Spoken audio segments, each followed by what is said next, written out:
Salut à tous, ici Adrien D. Aujourd'hui dans cette vidéo, on va parler sauvegarde. Oui, on va parler de sauvegarde. Comment je sauvegarde mes documents, comment je sauvegarde mon système, tous les combien de temps, avec quel logiciel, comment je fais ça, etc., etc. Alors, je vous fais cette vidéo parce que régulièrement, on me demande sur Telegram, par messagerie privée, sur Twitter, en commentaire sur des vidéos YouTube, comment je fais les sauvegardes de mes documents et de mon système. Eh bien, cette vidéo va répondre à la question. Alors, ça change un petit peu des vidéos que je fais d'habitude, puisque d'habitude, je présente des trucs sous Linux, je présente des distributions Linux, des logiciels. Bon, là, je vais parler un petit peu de moi, de comment je fonctionne à la maison. Ce que je vous montre ici, ce n'est absolument pas comme ça que mon PC de travail est sauvegardé, ni les serveurs sont sauvegardés. Non, on est ici sur le cas d'utilisation de ce que je fais à la maison. Hein. Le monde professionnel est un monde vraiment, vraiment à part. Alors, cette vidéo, je vous l'enregistre le dimanche 5 juillet 2020. C'est le premier dimanche du mois, oui, parce que, qu'est-ce qu'il fait Adrien? Eh bien, il enregistre cette vidéo le 5 juillet 2020, mais surtout, il sauvegarde ses documents une fois par mois, le premier dimanche du mois. Donc le premier dimanche du mois, en fait, je fais plein de trucs. Je fais une révision de la trottinette électrique, vérifier que tout est serré, je fais une sauvegarde des documents. Vous voyez, le premier dimanche du mois, c'est le jour où je fais les trucs récurrents à faire. Vous voyez, contrôler les comptes, faire tous les petites paperasses, les trucs qu'on a besoin de faire régulièrement. Je me dis que je le fais le premier dimanche du mois. Ça, c'est la première chose. Et donc, je sauvegarde mes documents une fois par mois. Donc, aujourd'hui, je vais faire la sauvegarde. C'est pour ça que je me suis dit, tiens, je vais vous enregistrer cette vidéo pendant ce temps-là. Prochaine sauvegarde, elle sera le dimanche 2 août. Et la sauvegarde d'après sera le 6 septembre. Eh ben non.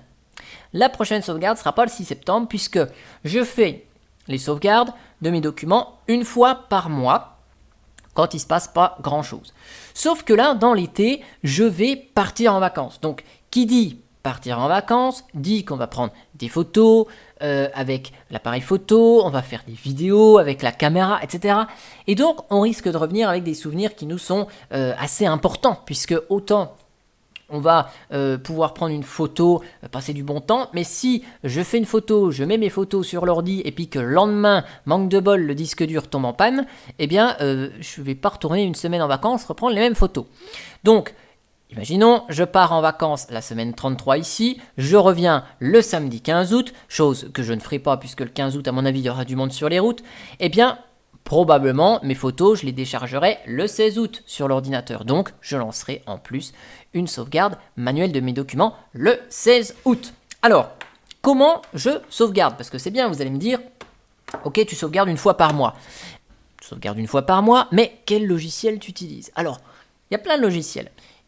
Et ils ont tous leur but différent.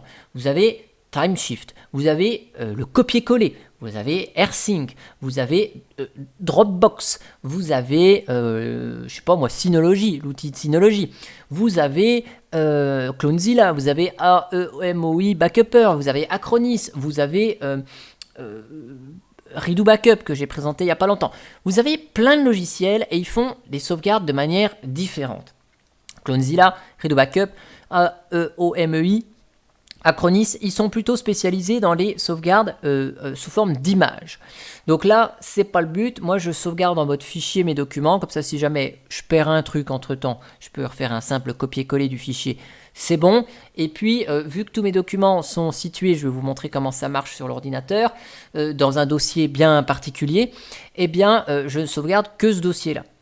Après, n'oubliez pas que si vous faites une sauvegarde, certes, il faut la faire régulièrement pour qu'elle soit valable, cette sauvegarde, mais il faut la vérifier. Donc, sur la copie de fichier, il faut ouvrir de temps en temps un ou deux fichiers, vérifier qu'il n'y ait pas d'erreur dans l'outil. Très bien. Si vous faites une sauvegarde avec un outil tel que Clonezilla, un outil qui fait des images, utilisez les outils présents dans le logiciel concerné pour vérifier l'image, ou bien si vous n'avez pas la possibilité, restaurez la sauvegarde sur un autre disque. Une sauvegarde testée est une sauvegarde où on est sûr qu'elle est fonctionnelle. Alors, ça c'est très bien, mais qu'est-ce que j'utilise pour sauvegarder?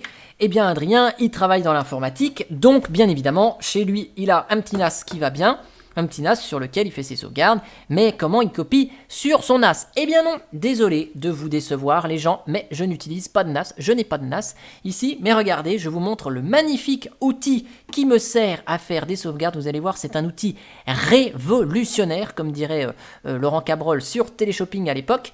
Hop, je vais cliquer sur caméra, et voici l'outil révolutionnaire. Donc il y a une petite étiquette dessus, attention, hein, c'est très high-tech, il y a marqué sauvegarde, et c'est quoi? C'est un boîtier dans lequel se trouve un disque dur USB 2 pouces et demi. Waouh, ça c'est de la technologie. Donc moi je suis quelqu'un qui aime des choses très très simples. Donc vous voyez, c'est un disque dur USB 3. Hein, on reconnaît le port USB 3 ici parce qu'il est de couleur bleue. Et donc ça c'est un boîtier USB dans lequel en fait j'ai un disque 2 pouces et demi. Donc dans mon PC, j'ai un disque dur de 3 pouces et demi de 2 téraoctets, et donc ce boîtier, vous voyez, on peut le défaire ici, et donc j'ai acheté en même temps que le HDD de 2 Tera, un HDD de 2 Tera en 2 pouces et demi, que j'ai mis dans ce boîtier, et qui est donc ni plus ni moins qu'une copie identique de mon premier disque interne. Comme ça, au moins, je suis sûr que là, j'ai la même taille de disque, donc déjà, je suis sûr que tout rentre, ça c'est la première chose.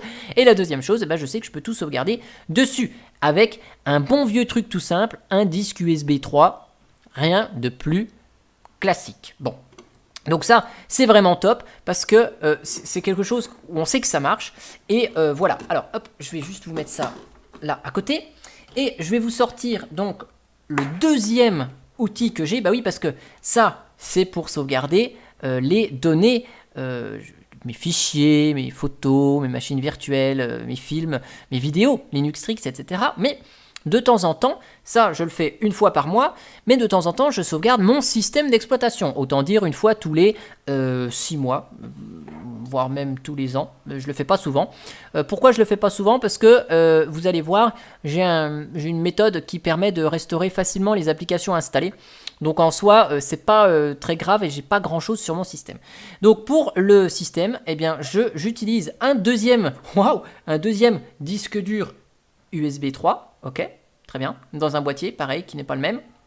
Boîtier, donc sur lequel il y a un petit étui en cuir, où il y a marqué, attendez, parce qu'il y a trop de lumière ici, il y a du soleil à Dijon, comme d'habitude, évidemment, et donc on voit pas grand chose, ça brille avec le scotch, donc il y a marqué sauvegarde Clonezilla, et donc j'utilise ce disque USB qui fait 750 Go, hein, c'est un disque, un HDD que j'ai récupéré, sur lequel je stocke les images de mon système sauvegardé via Clonezilla. Donc forcément, dans la petite pochette, hein, j'ai la clé USB qui est avec la même version de Clonezilla à chaque fois, parce que je sais qu'elle marche, et voilà, j'ai pas de souci. Donc ça sert à rien d'utiliser une nouvelle version, j'utilise toujours la même version du logiciel Clonezilla, qui est sur cette clé USB 2 bootable. Et puis j'ai mis un petit post-it ici, parce que je me rappelle jamais dans l'UEFI quelle touche faut appuyer pour faire pour lancer le boot sur la clé USB. Voilà, hein, parce que en fait, sur l'unité centrale que j'ai, hein, j'ai un seul système qui est celui-ci, hein, donc ma Calculate Linux, très bien. Ça, c'est ma Calculate Linux, ok, et elle est installée ici, j'allais dire en monoboot, mais il y a une Gen 2 où j'ai fait un test dessus, mais si vous voulez, mon système, je bidouille pas dessus. Je m'amuse pas à réinstaller mon système tous les 4 matins. Je ne teste pas de distribution Linux dessus. C'est-à-dire que en 2018, novembre 2018, j'ai eu ce PC, j'ai fait une vidéo, j'ai installé Calculate Linux dessus. Et bien, c'est toujours le même système depuis 2018. Voilà. Hein, donc c'est toujours le même et il n'a pas bougé. Si je vous fais un petit su machin là. Ok, je mets le code magique et puis je vous fais un tune to fs-l dev root vg, hein, parce que j'utilise du LVM, hein, root, ok, ma partition root, pipe grep created.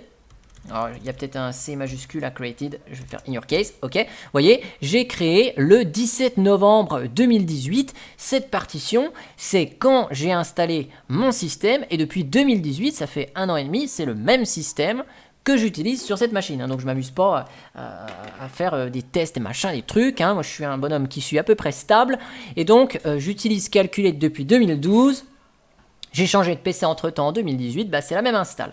Même si je me suis amusé à installer une Gentoo en dual boot à côté, juste pour le fun, mais mon système principal, c'est Calculate. Alors, côté partitionnement, voilà, ça se passe comme ça chez moi. Donc, je vous lance un petit LVS. Donc, là, on a quoi? On a mes disques durs. Donc là, j'ai un disque 500 Go SSD. Donc ça, c'est le SSD qui est dans le PC, dans lequel j'ai ma partition UEFI. J'ai le boot de Calculate. J'ai le boot de Gentoo. Voilà, j'avais une petite partoche là qui était dispo bon, pour faire mon test. Et puis, d'ailleurs, la Gentoo est toujours dessus, même si je ne l'utilise plus. Et donc j'ai un volume ici, un volume physique, un PV, dans lequel j'ai créé un VG, donc un volume groupe, et dans lequel j'ai mes différents volumes logiques.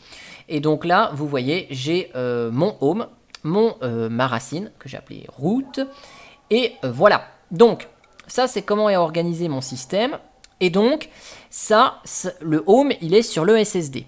Alors certains me diront, oui mais pourquoi tu mets ton home sur le SSD, pourquoi tu ne le mets pas sur un HDD? Bon, petit 1, j'ai énormément de place sur le SSD, et petit 2, dans le home en fait, moi je n'utilise pas téléchargement, musique, enfin il y a toujours un peu de bazar dans ces documents, mais c'est pas des fichiers que je garde pour garder en fait. Pour stocker mes documents, j'ai mon deuxième disque dur ici de 2 Tera dont je vous ai parlé juste avant, qui est monté sur /media/data. Et donc dedans, eh bien, j'ai tous mes documents ici. Bon voilà, ils sont tous là de ce côté-là. Et dans le home, qu'est-ce que j'ai? Eh bien, j'ai 2-3 bricoles qui me servent juste le temps de. Plus, très important, les fichiers de config des applications. Donc ce qui fait que quand je vais lancer Clémentine, qui a sa petite base de données, eh bien, il va lire sa petite base de données depuis ce dossier personnel. Donc, dans le SSD, donc rapide. Quand je vais lancer Vivaldi, quand je vais lancer Thunderbird, qui contiennent mes mails, même si c'est de l'IMAP pour Thunderbird, j'ai envie que les fichiers de config, les mails qui sont déjà chargés, ça charge vite. Donc là, on bénéficie du SSD. Et puis, on a aussi dans point local, eh bien, on a le fameux dossier local share Steam. Et dans le local share Steam, qui est là, voilà, on retrouve les jeux et tout le bazar. Hein. Donc, si je vous fais un petit clic droit propriété, vous voyez, on a des gigas et des gigas sur le SSD, puisque les jeux se stockent là-dedans. Et donc, bah, quand je veux jouer, je veux que le jeu il se lance vite et qu'il soit performant. Donc, le garder sur un SSD, c'est le bon plan. Ok. Donc ça, c'est le home. Donc comment je sauvegarde mes documents? Comment je sauvegarde mon système? Alors le système, c'est très simple. Au pire, si le système vient être flanqué en l'air, je me casse même pas la tête à essayer de restaurer une image Clonezilla ou autre. Qu'est-ce que je vais faire? Je vais le réinstaller. Je réinstalle mon système en écrasant root. Ok? Je conserve mon home. Et puis c'est tout. Et après, derrière, vous allez me dire, ouais, mais comment tu réinstalles tes logiciels? Parce que ça va te prendre du temps. Eh bien ici, j'ai un dossier cld-config. Et donc, ce cld-config, là, il y a un petit fichier sauvegarde.sh. Donc, je vous montre ce qu'il y a dedans. C'est pas très compliqué. C'est un fichier script ici, qui fait quoi? Eh bien, quand on est sur un système Gentoo ou Calculate, vous n'avez pas 36 000 choses à faire, 36 000 commandes. Bref, vous avez quelques fichiers à sauvegarder. Si vous réinstallez votre système, vous avez quelques fichiers à restaurer, vous lancez une mise à jour du système et il vous réinstalle tout. Donc ici, je sauvegarde les fichiers dans etc portage package.use accept keywords mask unmask et env.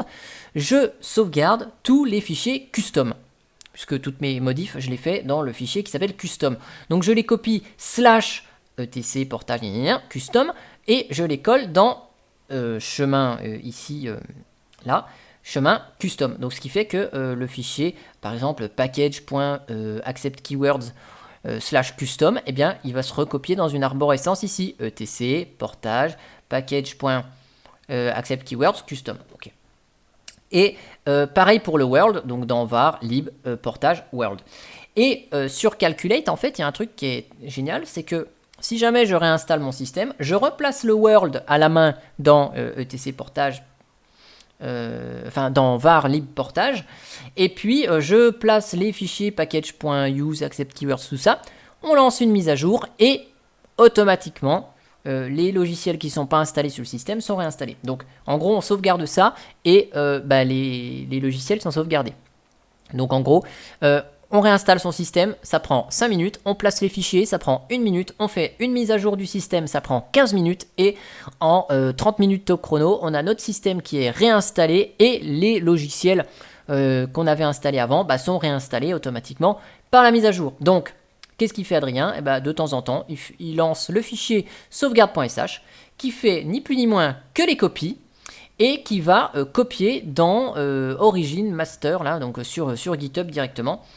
Si je vous remontre là à la fin, vous voyez, à la fin, je fais un git add, git commit, git push, et en fait, ça va ni plus ni moins que copier-coller, envoyer ces fichiers sur mon GitHub, ici, dans cld-config. Alors, il n'y a rien de confidentiel, donc je les balance là-dedans. Là, j'ai déjà fait une sauvegarde tout à l'heure à 18h40, puis je me suis dit, ce serait bien que je fasse une vidéo pour vous en parler. Voilà. Donc là, il n'y a rien de waouh, il n'y a rien d'extraordinaire ici. Vous pouvez retrouver sur GitHub le cld-config. Vous pouvez retrouver donc le script de sauvegarde de fait. Et puis vous pouvez retrouver aussi la config de mon serveur. Voilà, je fais pareil. J'ai le même type de script pour le serveur Gen2 qui est dans le meuble télé. Voilà. Et qui sert à héberger le miroir Linux Strix et tout le bazar. Donc ça, c'est pour sauvegarder les programmes. Très bien. Et ensuite, vous allez me dire, comment tu sauvegardes tes documents? Eh bien, mes documents, vous voyez, ils sont tous ici dans Data. Donc, il y a tuto à faire, TMP, il y a 2-3 bricoles dans temporaire. Bon, j'ai mes machines virtuelles que je garde sur le long terme, mes vidéos, des jeux que je ne veux pas forcément de performance. Donc, je vais déplacer les jeux dans ce dossier jeux ici. Et j'ai un dossier qui s'appelle Home AirSync. Ok, et donc le but de la sauvegarde, ça va être ce petit fichier magique là, qui s'appelle AirSync sauvegarde, qui va faire quoi? Qui va faire un AirSync, donc une copie de tout mon home dans le dossier Home AirSync. Très bien. Et après, une fois qu'il aura fait ça, eh bien, il va faire un AirSync de ça sur mon disque USB. Alors vous allez me dire comment ça marche? Eh bien regardez, je vous montre. Je prends mon disque USB magique et je le branche dans un port USB 3.0. Évidemment, sinon il n'y a pas d'intérêt. Voilà. Le disque dur USB, il est là. Alors, je suis passé un peu trop près de la caméra. Et OK. Et donc, là, j'ai mon disque qui s'appelle Backup. Très bien, il est là. Donc, il est monté. Et vous voyez, dans Backup, ici, on a exactement les mêmes choses que ce que j'ai dans mon dossier Data. Ou presque. Vous voyez, j'ai fait un peu de rangement. Ce fichier, par exemple, renversé trottinette, il est plus là. Il est rangé ailleurs. OK. Donc, ici, on va dans le disque où je suis et je lance le AirSync sauvegarde. Waouh! Et je lance dans un terminal. Qu'est-ce qu'il fait ce script? Je vais vous le montrer, vous inquiétez pas. Lancez la synchro du Home dans Media, Data, Home AirSync, Adrien. Ok, donc je fais ça. Et donc là, je sauvegarde le contenu de mon Home. Ok. Le temps que ça sauvegarde ici, je vous montre le contenu du script parce que ça pourrait vous intéresser, mais en soi, il n'y a rien d'extraordinaire dedans. Et vous voyez, il y a plein de trucs commentés, puisque depuis un certain temps, en fait, j'utilise ce script-là, parce que j'ai la flemme de faire un copier-coller. Et du coup, il y a des choses que je ne fais plus ici. Donc là, je récupère mon fichier source, Mediadata, et je récupère le dossier de destination. Run Media User Backup. C'est là-dedans qu'est monté mon disque USB. Pas celui-là, celui-là.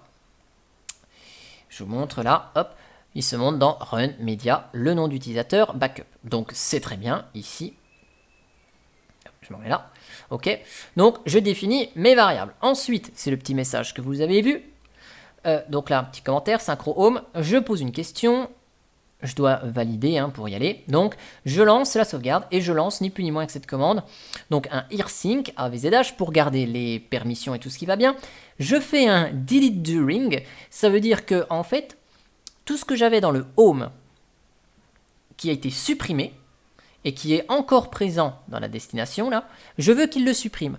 Le but, c'est pas de récupérer un document que j'aurais perdu.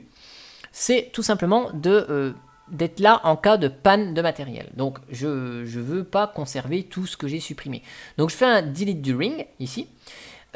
Ignore error, bah oui, j'ignore les erreurs. Si des fois il y a des petites erreurs de permission, j'ignore. Et je mets la source, donc mon home Adrien. Je récupère la variable user et je copie ça dans media data. Donc là, c'est bien mon disque dur interne pour le moment. Je ne suis pas encore sur le disque USB. Media data, Homer5, et donc je colle dans le dossier user. Très bien. Comme ça, je fais la sauvegarde de mon home. Auparavant, je sauvegardais pas tout. Je sauvegardais, vous voyez, j'écrivais ici, synchroniser les dossiers IMAP dans Thunderbird et fermer Vivaldi. Et en fait, je ne faisais qu'une seule sauvegarde. C'était une sauvegarde du profil Vivaldi, une sauvegarde du profil Firefox, parce que j'utilisais ce script avant d'utiliser Vivaldi, avant 2015. Je sauvegardais le dossier .thunderbird, je sauvegardais à la main Conky, je sauvegardais mes clés SSH, je sauvegardais bashrc, mon fichier où il y a tous les alias, tout ça, le fichier KSHRC, puisque j'utilise le Corn Shell de temps en temps, et je sauvegardais mon profil Fluxbox. Bon, maintenant, je sauvegarde tout le home, c'est beaucoup plus simple. Et après, donc, j'affiche des petits égales, on va attendre que ça se fasse, parce que là, pour le moment, c'est toujours en train de machiner, de sauvegarder. Hop, je vous montre ici. Waouh, super, il y a des trucs qui se font. Et après, je lance un petit df pour voir la place et surtout les noms des dossiers, tout ce qui est monté. Donc ça, je vais vous fermer. Pour vérifier avant. Et donc, là, je poserai la question via le script, ok, que la source, c'est donc ça. La destination, c'est ça. Et est-ce que c'est bon? Donc du coup, j'affiche un petit df. Et si c'est bon, après, qu'est-ce que je fais? Eh bien, je fais à nouveau le rsync avec AVZH, donc toutes les options qui vont bien pour compresser, ça aille un peu plus vite, qu'on ait les stats de manière humaine, en mode verbeux, voir tout ce qui défile. Et puis A, mode archive, pour garder les permissions, les liens symboliques, les ci, les ça, et tout ça. Je veux afficher des stats à la fin, évidemment, la progression. Là, je mets un delete before, cette fois-ci, je mets delete before. Je supprime avant. C'est-à-dire que tout ce qui est supprimé enfin, tout ce qui n'existe plus dans la source, mais qui existe dans la destination, je les supprime avant de faire la sauvegarde. Pourquoi je fais ça? Je vous explique, parce que si jamais j'ajoute des gros fichiers, des choses comme ça, dans mon dossier, où j'ai mes documents, et que... Donc parce que là en fait j'ai un dossier TMP dans lequel des fois je mets des images Clownzilla, des machins, des trucs via le réseau. Là j'ai NFS où j'ai un partage NFS et dedans je mets des gros fichiers pour partager entre divers ordis. Donc ça m'arrive. Si j'avais des gros fichiers que je les ai supprimés et que j'en ai remis des gros à nouveau, ben, je veux qu'ils me fassent la place d'abord sur le disque USB, qu'ils me disent pas il n'y a plus de place. Ok. Donc je fais de la place d'abord, j'ignore les erreurs évidemment, et la source, destination, et j'exclus un dossier qui est les machines virtuelles. Et après, les machines virtuelles, je les synchronise par la suite. Pourquoi je fais ça? Parce que mon dossier machine virtuelle, c'est un dossier ici qui contient 555 Go de machines virtuelles. Oui, toutes les VM que je garde sur le long terme, les tests, machin, donc pas celles qui sont vidéo, mais toutes celles du dessous, en fait ce sont des machines virtuelles que je garde sur le long terme. Et donc ça veut dire quoi? Ça veut dire que par exemple cette CLD elle est installée depuis 2015 et je la fais maintenir. Et j'aime bien voir comment fonctionnent les machines sur le long terme, avoir toujours des machines à dispo. Donc j'ai besoin de faire un test sur une Red Hat, j'ai une Red Hat. J'ai besoin de faire un test sur une Gentoo, j'ai une Gentoo. J'ai besoin de faire un test sur une distrib avec KDE, j'ai une distrib KDE. J'ai ma Mint, j'ai ma Ubuntu. Bon bref, j'ai tout ça. Donc ça représente un certain nombre de gigas. Et donc forcément, c'est long à sauvegarder. Donc, vu que c'est long à sauvegarder, le but, c'est de me dépêcher de sauvegarder tout sauf les machines virtuelles, parce que les machines virtuelles, c'est pas critique. À la limite, les machines virtuelles sont pas sauvegardées, c'est pas très grave. Donc, je sauvegarde tout ce qui est important, c'est-à-dire tout sauf les machines virtuelles. Et une fois que tout est sauvegardé, sauf les machines virtuelles, je fais les sauvegardes des machines virtuelles après. Comme ça, si je dispose de 3 ou 4 heures devant moi, et puis que les machines virtuelles ne sont pas sauvegardées, je peux fermer avec la croix le script, arrêter la sauvegarde, et au moins je suis sûr que tous les dossiers qui sont après machine virtuelle ont bel et bien été sauvegardés, quoi. Et puis après, j'ai écrit sauvegarde terminée, et puis il faut que j'appuie sur le bouton pour sortir du script. Ça, je ne veux pas que la fenêtre elle se ferme, parce que si jamais il y a des erreurs, je veux les voir affichées sur mon écran. Voilà. Donc là, je vais juste attendre que la sauvegarde se fasse, hein, parce que évidemment c'est encore en train de copier ici. Vous voyez, c'est toujours en train de copier là des fichiers de ce côté-là. Je vous coupe et je vous reprends en fait une fois que ça c'est bon, pour vous montrer le début en fait de la copie des fichiers. Voilà, donc il y a le petit écran qui va bien, encadré par les symboles égales ici, qui récapitule en fait l'ensemble des informations. Ok, et donc là on voit que c'est bel et bien Run Media Adrien Backup. Donc on peut vérifier que les chemins sont bons, et une fois que c'est bon, bim, on lance la sauce. Et ça va se sauvegarder. Bien sûr, je vais vous couper la vidéo pour que vous évitiez de voir les documents personnels dont je dispose. En tout cas, j'espère que cette petite vidéo sur comment je sauvegarde les données vous aura plu. Et moi, je vous dis à bientôt pour une prochaine vidéo. Allez, ciao ciao. Et puis, si, juste avant de couper, une fois que la sauvegarde est terminée, j'éjecte le disque USB et c'est fini. Voilà, allez, ciao ciao.